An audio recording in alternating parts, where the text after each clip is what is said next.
자본주의 최첨단으로 K 콘텐츠의 이 모드들이 그들이 보기에 있어 자본주의적 공격이나 상업적으로 느껴질 때 그럼 우리는 어떻게 해야 되느냐? 우리는 이 인터레스트를 그 사회에 기여할 수 있는 기부행위나 연대활동이나 모금활동이나 이런 것들을 적극적으로 나가준다면 이런 부정적 인식을 극복할 수 있다는 건 굉장히 중요한 마케팅의 포인트라는 얘기예요. 여러분도 우리나라도 대한민국의 이 연예인들 중에 기금 많이 하는 사람 좀 좋잖아요.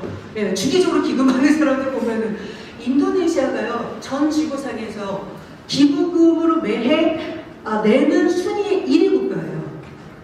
아시다시피 무슬림의 5대 의무 중에 자카시라는 게 있죠. 1년에 한 번에 자기 소득의 2.5%를 사회에 환원하는 것.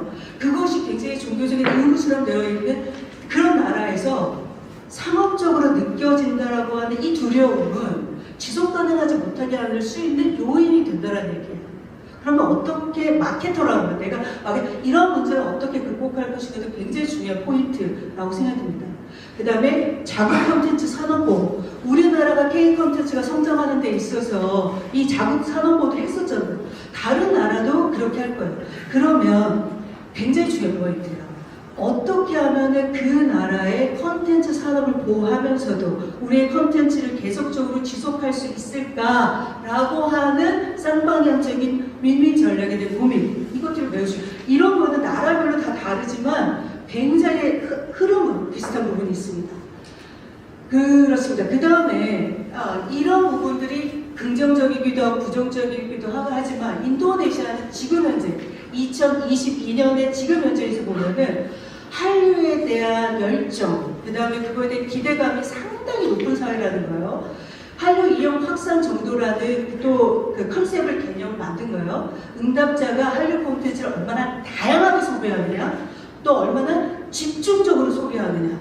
여러분들이 만약에 마케터라고 얘기한다면 내가 물건을 팔려고 하는 그 물건에 대한 소비자에 대한 반응들을 볼 거 아니에요. 그 반응들을 보기 위한 적합한 조사 방식들에 대한 한류 콘텐츠는 그러니까 이용 확산 정도는 그 개념을 갖고 분석을 딱 했었을 때 인도네시아 사람들은 여기 보시면 열정적 이용자, 집중적 이용자, 그 다음에 탐색적 이용자 등등이 있는데 대충 보라색 퍼센트만큼 높은 비율을 차지하고 있다는 거죠. 그래서 작년에 약간 떨어졌지만 이게 막 고성장에서 중성장 됐지만 더 떨어지지는 않을 텐데 이게 바로 작년에 그 배드민턴 드라마를 잘못 찍는 바람에 이런 문제가 돼 있어요. 왜냐하면 지난 태국이 다시 1위로 등장했거든요. 딱 하나요. 블랙핑크의 리사가 저희 앨범 단독 앨범 내는데 그게 엄청난 히트를 친 거죠. 그러니 얼마나 태국 젊은이들이 그것을 소비하겠어요. 자, 그 다음에 요거는 이제 보시면 되고 인도네시아 한류 콘텐츠 소비 분량이 드라마가 1위라는 거예요. 드라마. 여러분들 인도네시아 사람들이 TV를 엄청 좋아합니다. 인도네시아 특징이 어디냐면 17,000개의 섬으로 나눠져 있어요. 인구 대국이고 교통도 불편하지 않고 또 집에서 있는 시간들이 굉장히 많습니다. 아까도 말했듯이 더운 나라이고. 그래서 저도 인도네시아 처음 봤을 때 집집마다 텔레비를 켜놓고 하루 종일 켜놓고 있는 거예요. 그 중에 드라마는 어마어마한 그 방송 콘텐츠 하나인 거죠. 그 드라마에서 인도 드라마, 미국 드라마 다 있어요. 그리고 토착적인 인도네시아 드라마, 그리고 막장 드라마도 그런 막장 드라마가 없는 굉장히 다양한 드라마 시장인데 그 중에 K 콘텐츠 드라마가 딱딱딱 젊은이와 여성들에 맞는 거죠. 만약에 인도네시아 시장을 공략하는 드라마를 구성한다고 했었을 때 인도네시아인들이 늘 생각하는 신화라고 하는 라마야나나 마하바라타라든가 우리 컨텐츠들이 그것을 알고 있으면 대사 한마디 쓸 때마다 굉장히 다를 거예요. 그러면 그것을 보는 사람들이 엄청 다르게 듣는 거죠. 왜냐하면 제가 넷플릭스에 최근에 파트너 트랙이라고 하는 넷플릭스 드라마를 봤는데요. 이게 원래는 미국의, 중국의, 아메리칸의 여성 변호사의 삶을 그린 건데 그 주인공을 한국인으로 바꿨어요. 그래서 제가 보는 순간 한국말이 막 들리는 거예요. 야, 너무 놀랐어요. 그러니까는 이게 드라마를 넷플릭스 통해서 만들 때 이 로컬 사회의 언어하고 사고방식의 맥락에 그거 100% 아니야. 한 10%가 5%인데도 하루 종일 그걸 제가 보고 있었다는 거예요. 그 맥락이 중요하다라고 얘기를 드리는 거고요. 선호하는 한류 콘텐츠, 여기에는 인도네시아 아까 이제 드라마에는 오징어 게임, 펜트하우스, 갯마을 차차차. 우리 그때 당시 갯마을 차차차 할 때 뭐가 있겠죠? 한국에서? 그런데 한국에서는 그거보다도 인도네시아는 갯마을 차차차가 인기가 있었다. 뭐 이런 차별성이 있는 거고, 영화는 기생충 부산의 요것도 로컬 사회적인 맥락에 따라서 다른 부분들이 해석될 수 있고, 핵심은 또 한류 중에 우영우 엄청나게 인기가. 로컬 신문 중에 꼼파스요. 꼼파스라고 딱 보시면은 거기에 우영우를 쳤더니요. 야, 저는 깜짝 놀랐어요. 이 페이지가 어마어마하게 많다는 거예요. 어마어마하게. 이거는 우영우가 시작되기 전부터 끝날 때까지 그 한국의 그 반응까지 다 로컬 사회에서의 반응들을 그대로 올리고 있다는 얘기예요. 어마어마합니다. 예. 그래서 제가 이번에 다음 주에 인도네시아 갔는데 인도네시아의 김밥이 현지화됐대요. 떡볶이가 현지화됐대요. 과연 한국 음식이 현지화되면 어떻게 되는지를 제가 경험을 하게 될 것입니다. 자, 그런 면에서 인도네시아에서 한류라고 얘기하는 것이 이렇게 활성화되고 있는데 과연 어떤 문화적 맥락 때문에 그러느냐가 굉장히 중요한 포인트인데, 여러분들이 향후 이 고민은 인도네시아에 대해서 잘 알아가 아니라 앞으로 왜 한국은 왜 다른 나라를 자기가 마케터로서 알아야 되는 이유이기도 한다라는 거죠. 누누이 얘기하지만 제가 여기 큰 오타에 멀티컬처럴리즘인데 L자가 빠졌습니다. L자가 어디 빠졌는지 잘 아실 거예요. 다문화주의 정수의 나라예요. 인도네시아 같은 경우는. 인도네시아는 정말 아까도 인구 대국이었는데 이 종족으로 따지면요, 인류학자들은 300개 종족으로 분류를 하는데 아주 미세하게 나누면 800개 종족으로도 구별을 해요. 이 종족별로 언어도 다릅니다. 그래서 오랜 전통적 관심을 갖기 때문에 커스튬, 트레디셔널 커스튬도 있고 트레디셔널 노래도 있고 있다는 거죠. 이런 나라가 네덜란드 식민지 이후에 독립되어져서 하나의 나라로 만들어냅니다. 원 네이션으로 만들어야 된다는 거죠. 그래서 이렇게 얘기를 해요. 인도네시아가 하나의 나라로 움직이는 것 자체가 거의 기적적인 같은 나라다. 그런데 인도네시아가 12, 13세기에 그 중동으로부터, 인도로부터, 사실은 인도 무역상인이 이슬람을 전파한 게 더 영향력이 더 컸고요. 그 다음에 이제 아랍상인을 했는데, 무슬림이 14세기부터 쭉 퍼지기 시작을 하면서 주류 종교가 이슬람이 된 거죠. 예. 그러면서 독립하는 과정에서 헌법을 만들 때 사실은 이 알라에 대한 믿음이라는 것을 헌법에 넣기보다는 종교의 자유라고 하는 부분들을 인정하면서도 유일신에 대한 믿음이 중요하다라고 하는 선택을 한 거예요. 그게 이제 판차실라 헌법인데, 이 얘기는 뭐냐면 인도네시아는 최대 무슬림 국가이긴 하지만 국교가 이슬람이 아니고 다종교의 자유, 종교 자유의 다종족, 다문화, 다언어의 멀티컬처리즘 사회가 정체성이라는 거예요. 그런데 굉장히 중요한 것이 있습니다. 무슬림이 주류이면서 다종교 사회에 상호 조화와 융합을 이룰 수 있느냐라고 하는 이 모델, 가능한가 안 가능한가? 이게 인도네시아가 굉장히 성공적으로 보여주고 있기 때문에 주목하는 거예요. 그래서 흔히들 이렇게들 얘기하거든요. 중동은 조금 센 무슬림, 동남아의 인도네시아는 좀 온건한 무슬림, 또 실용적인 무슬림. 왜냐하면 이 이슬람이라는 것이 외래종이었기 때문에 토착 문화와 융복합도 이게 굉장히 강하거든요. 그리고 그들의 정체성 자체를 바로 여기 이 문화 다양성, 즉 이거 굉장히 다양성 속의 통일, 베네카 뚱벌이까라고 얘기하는 거거든요. 산스크리트어가요. 다양성 속의 통일을 이룬다. 여러 다양한 종족 속에 인도네시아라는 통일성, 여러 종교라는 것 속에서 인도네시아라는 통일성, 이런 부분, 이게 인도네시아의 가루다라고 하는 국장이에요. 여러분 인도네시아 갈 때 가루다 항공 타죠? 예, 이 이수누를 태우고 다녔던 이 신화 속에 나오는 새라고 하는 거죠. 여러분 생각해 보세요. 무슬림이라는 최대 무슬림 보유 국가가 국장이 힌두교 상징이에요. 그리고 인도네시아 나중에 여행을 하다 보면은 우리나라 경주와 같은 도시가 있는데 그 경주에 보르부두르라는 사원이 있어요. 그 보르부두르가 최고의 불교 사원이에요.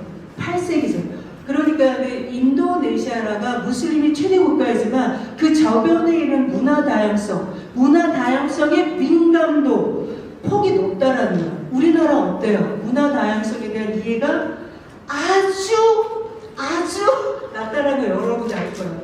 과연 K 컨텐츠가 글로벌리 그리고 아주 오랫동안 지속하려면 우리 문화 다양성의 민감도를 높여야 된다고 얘기를 많이 하는데, 이건 역으로 우리가 바라보는 그 로컬사에 대한 깊이 있는 이해가 굉장히 중요하다라는 거죠. 자, 그래서 인도네시아 같은 거는 300개, 800개 종족으로 나누지만 일단은 주류 종족이 자바족, 순다족 이렇게 종족이 나눠진다. 나중에 동남아 수업도 좀 들으시고. 예.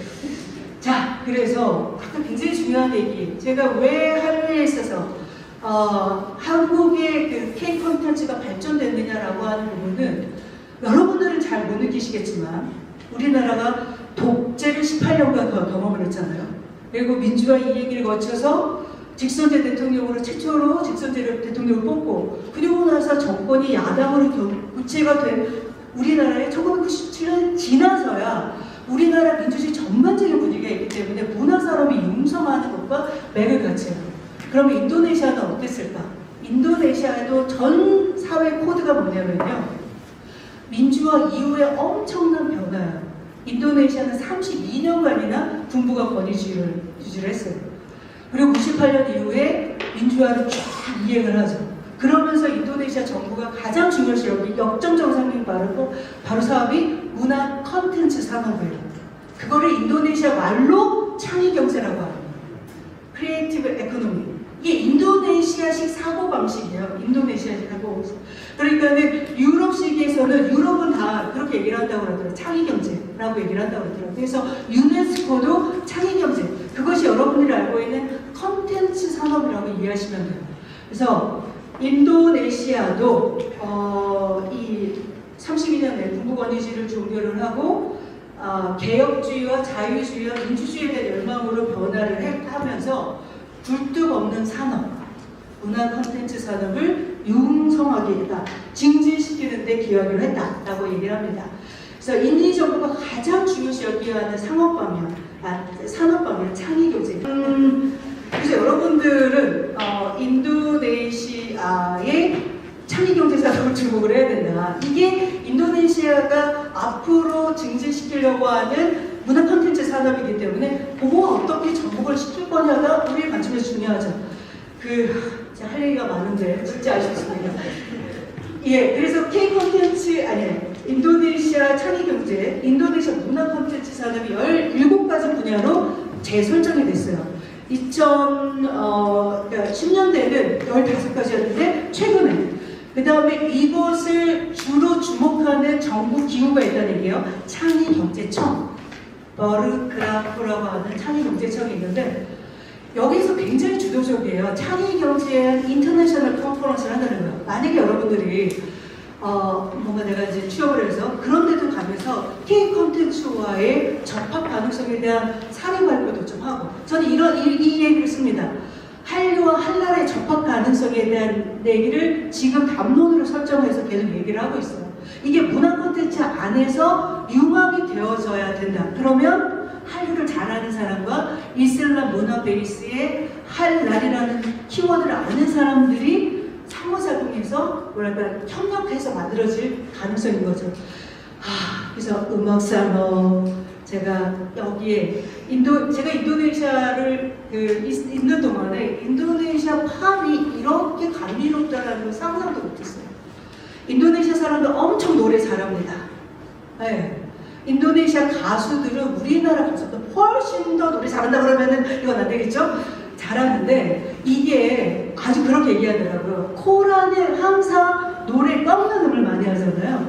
그래서 인도네시아 사람들은 어렸을 때 코란을 배우잖아요. 그러니까는 이 노래하는 그것은 익숙해져 있고요. 그다음에 굉장히 흥미로워요. 여러분 제가 이걸 써놨는데 당두 이거 재즈에서 이 당두시요. 지금 잘 안 보이는데 여러분 구글링해서 당두 한번 쳐보세요. 당두 우리나라의 트로트 같은 거예요.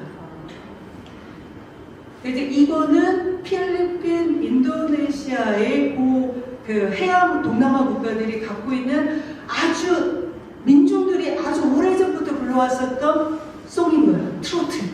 그래서 우리나라의 한국인들이 당두 가수가 있어요. 유튜브 쳐주시면 나옵니다. 예. 그래서 당두는 이러면 그 음악 프로그램은 방송에서 늘 나오는 거예요. 거기에 한국의 트로트 가수가 떠준다면 얼마나 재밌겠어요. 우리나라의 트로트 프로그램에 인도네시아 당두 가수를 좀 불러주면 어떻게 되냐. 이 관점에 이 관점. 쌍방향적으로. 자, 그래서요. 패션. 그래서 인도네시아가 아까 이슬람 경제를 조코이 정부 현 대통령 시절 1기 때부터 해서 국가 주도적으로 쭉 추진을 하고 있는데 그 중에서 주력 사업이 패션이에요. 그래서 인도네시아의 아까 창의 경제에서도 굉장히 중요한 부분을 차지하는 게 패션이고 여러분 알겠죠? 인도네시아는 그걸 히잡이라고 하는데 이런 패션 거기에 전체 어울리는 의상과 너무너무 아름다운 패션쇼가 지금도 계속적으로 이루어지고 있다. 그러니까 우리나라하고 하나 패션을 한번 같이 런칭을 한번 해본다든가 그런 것도 굉장히 흥미롭다는 거죠. 방송, 애니메이션 웹툰, 제가 이게 게임, 스트리밍, 시장 경제는 일자리를 15%를 차지할 만큼 창의 경제에 굉장히 중요하다. 근데 더 중요한 얘기가 있었어요. 그런데 못하겠네요. 인도네시아가 그래서 이제 문화 정책을 바꿨거든요. 그래서 인도네시아에 이런 산업을, 즉 디지털 크리에이터들을 양성하는 데 있어서 국가적으로 어떤 시스템을 가지려고 하는데 그래서 제가 작년에 같이 연구해줬던 프로젝트가 바로 이거예요. 인도네시아의 창의 경제에 필요한 문해 인재와 양성을 한국 정부가 어떤 ODA를 통해서 이거를 서포트해 줄 수 있을까? 왜냐하면 이렇게 얘기하거든요. 지금 현재 많은 경우에 인도네시아로 K 콘텐츠로 바로 돈을 벌기에는 아직은 그 정도 되어 있지 않다. 그러면 어떻게 해야 되냐면 퍼블릭적인 차원, 공공 영역 차원에서 그들에게 서포트를 해야 된다. 거기에서 디지털 크리에이터, 문화 크리에이터 이런 것들을 어떻게 양성해 줄지 ODA들을 적극적으로, 문화 ODA를 적극적으로 해야 된다. 그래야만 한류는 상업적이야. 너희들의 상업적 이득만 존재하는 거. 이런 인식을 불식시키면서 쌍방향적으로 할 수 있다는 거죠. 그래서 해당 사회의 문화인재 양성 산업과 우리의 노하우를 어떻게 접목시킬 것이냐. 이건 굉장히 중요하다는 거예요. 네, 그래서 이거에 대한 구체적인 인도네시아 정부가 하고 있는 채널이 있어요. 인도네시아나 TV. 오늘 구글링해서 들어가 보셔요. 그러면은 거기에 수많은 컨텐츠들을 어떻게 디지털로 할 거냐, 수많은 문화 컨텐츠 자료들을 스트리밍을 어떻게 할 거냐 이런 문제들 고민하고 있는 거라는 얘기죠. 그래서 결론 아까 쭉 있어요. 한류가 지속 가능하려면 해당 로컬 사회의 깊이 있는 문화를 이해하고 쌍방향적인 문화 교류를 해야 된다. 인도네시아 대중문화 우리 전혀 모르잖아요. 당도시 있는지 거기서 음식이 어떤 다양하게 이제 태국 음식만 아시잖아요. 이런 부분들이 적극적으로 우리에게 영향력을 맺을 때 우리는 지속가능한 한류를 전 세계적으로 가능할 수 있다. 우리는 그런 고민을 해야 된다. 여기까지 하도록